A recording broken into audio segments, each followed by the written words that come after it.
Assalamualaikum warahmatullahi wabarakatuh. Selamat pagi dan salam sejahtera bagi kita semua.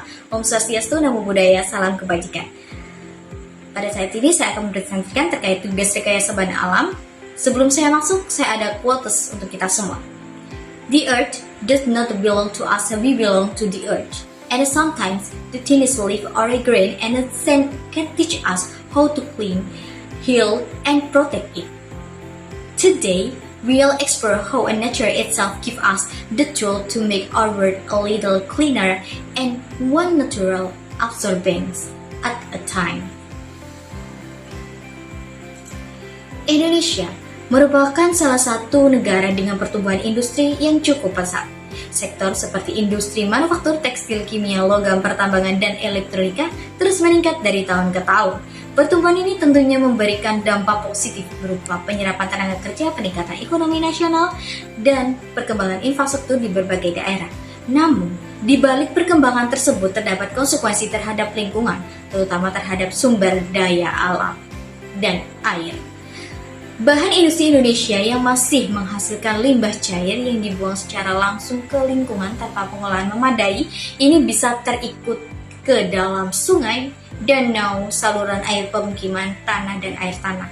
Dan salah satu masalah yang sering ditemukan di sungai-sungai industri di Indonesia adalah pencemaran akibat heavy metal atau logam berat. Salah satunya adalah timbal atau PB.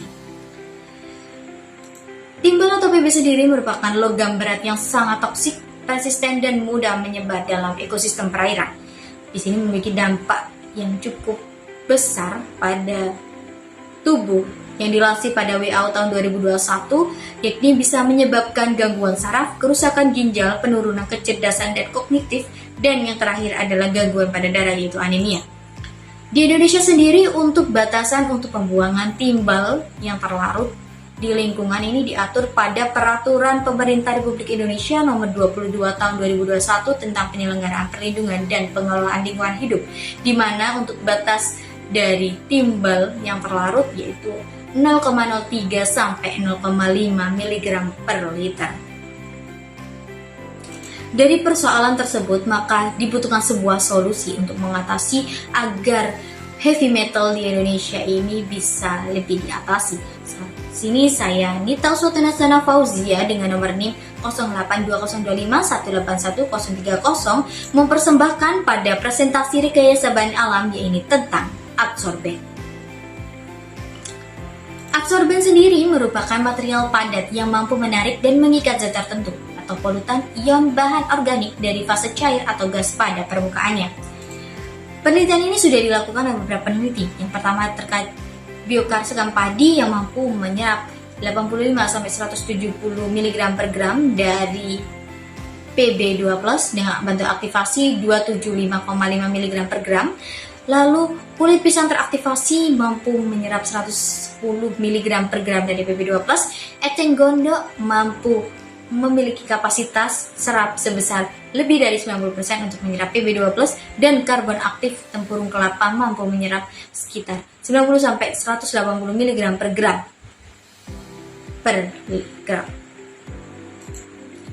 Untuk jenis absorben sendiri ada dua, yaitu ada bioabsorben dari bahan alam dan karbon aktif.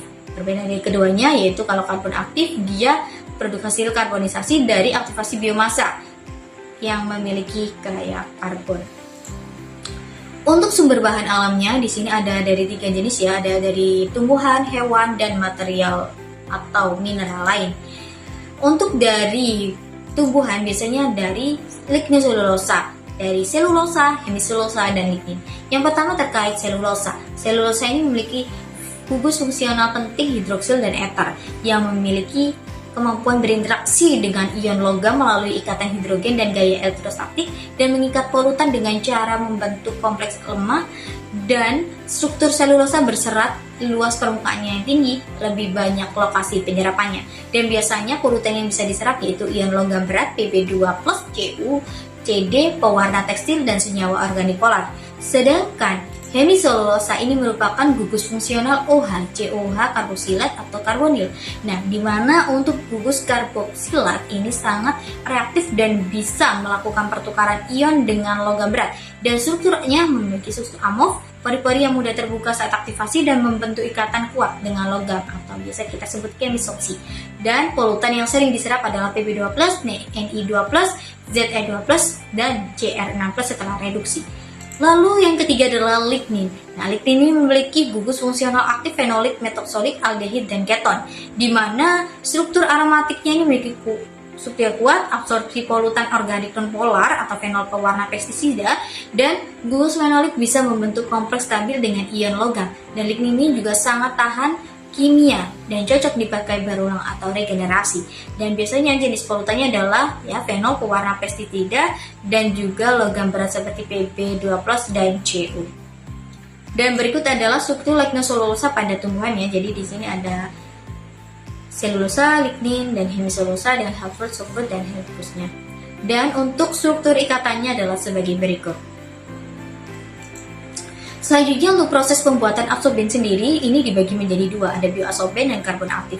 Untuk bioadsorben ini dimulai dari pembersihan, pengeringan, penghalusan, aktivasi ini opsional. Untuk aktivasi ada aktivasi asam dan juga basah, dan ada pebilasan, dan yang terakhir adalah pengeringan dan selesai. Dan selanjutnya kalau karbon aktif ini dia dimulai dengan karbonisasi dengan suhu yang cukup tinggi yaitu sekitar 300 sampai 500 derajat Celcius.